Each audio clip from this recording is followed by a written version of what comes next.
Hola familia, vamos a hablar acerca de nada más y nada menos que el reporte del día de hoy acerca de la inflación al por mayor, o como conocidamente tienen los americanos, PPI, Producer Price Index. Normalmente este reporte de inflación al por mayor viene después del reporte de inflación al por menor que va a salir mañana, pero por alguna razón esta vez fue al revés. Y entonces vamos a ver el reporte de inflación al por mayor y mañana que sale la inflación al por menor, por supuesto yo voy a traerles el resumen. Yo lo único que te pido por tenerte al día con la economía del mercado inmobiliario es que me regales un like, te suscribas al canal y compartas con él, crees que le puede servir. Y ojo, este reporte vino peor de lo esperado, pero voy a explicarte por qué en mi opinión no es tan grave y además por qué en los últimos 2 días hemos visto una caída de las tasas hipotecarias, porque la tasa del tesoro de 10 años ha caído y en general da la idea de una pausa total de la Reserva Federal. Lo que tú y yo hablamos hace alrededor de un mes, pero bueno, ya el mercado está teniendo más fuerza al respecto, sobre todo con respecto con una semana atrás.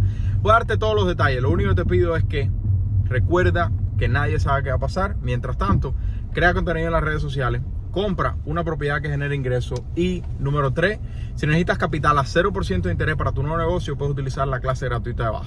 Ok, vamos allá. PPI, mes tras mes, que el mes pasado fue una brutalidad. El mes pasado brincó 0.7%.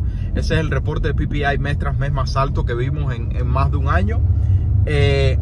Aumentó 0.7%, se esperaba que cayera a 0.3%, no que cayera a negativo 0.3%, sino positivo, pero de 0.7 a 0.3. Y bueno, no vino 0.3, vino más alto, vino específicamente a 0.5, o sea, peor de lo esperado. Ese es el PPI mes tras mes. Ahora vamos a ver el Core PPI mes tras mes. El mes pasado igual fue fuerte, vino a 0.3%, se esperaba que viniera a 0.2 y específicamente vino a 0.2 también.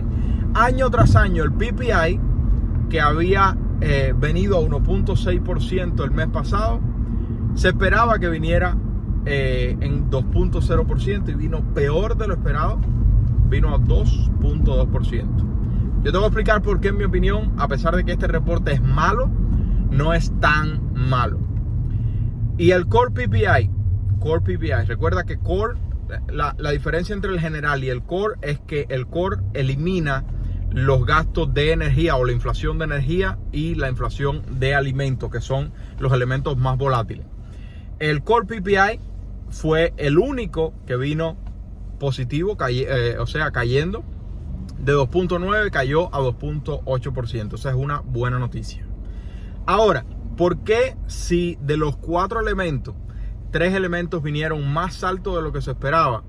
Que por lo general es una mala noticia. ¿Por qué, Joaquín, tú piensas que este reporte no fue tan negativo? Y es por la sencilla razón de que el 40% del aumento de este reporte de PPI, inflación al por mayor, estaba amarrado al incremento que tuvimos en los gastos de energía.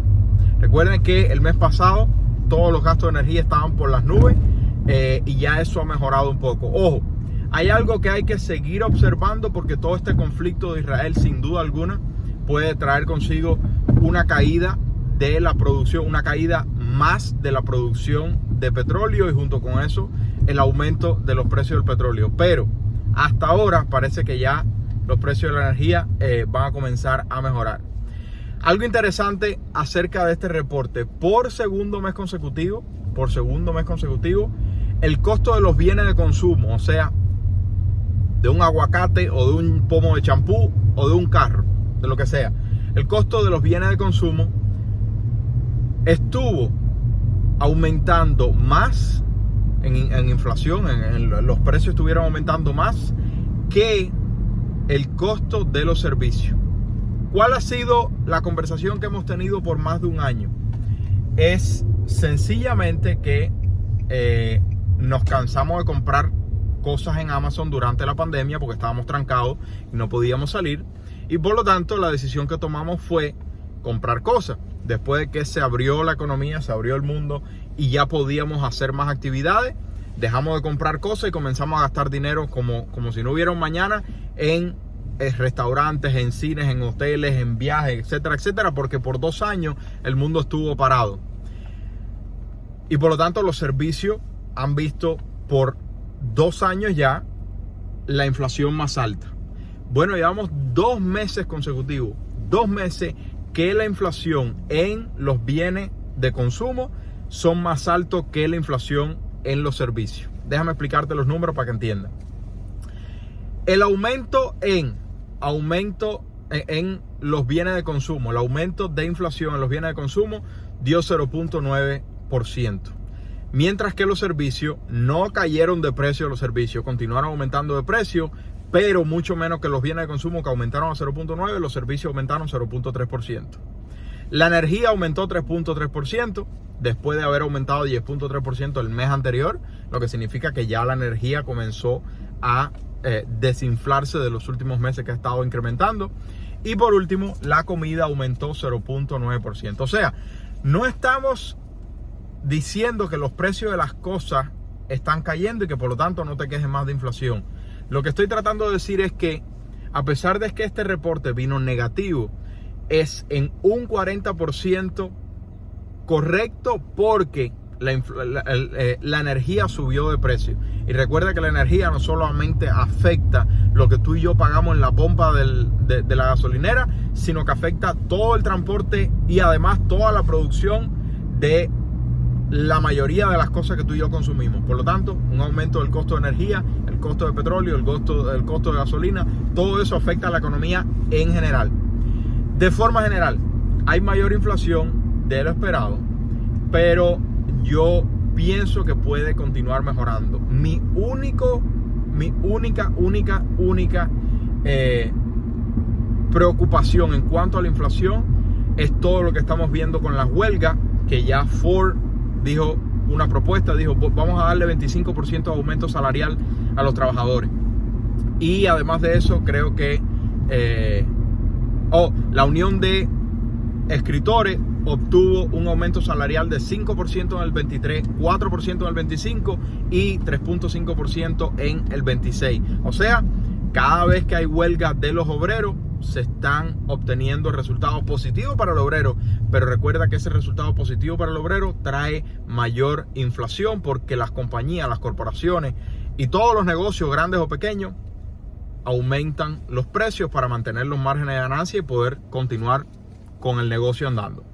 Ahora, la probabilidad de que la Reserva Federal aumentara en esta reunión que va a venir ahora en noviembre, la semana pasada estaban alrededor de 60%.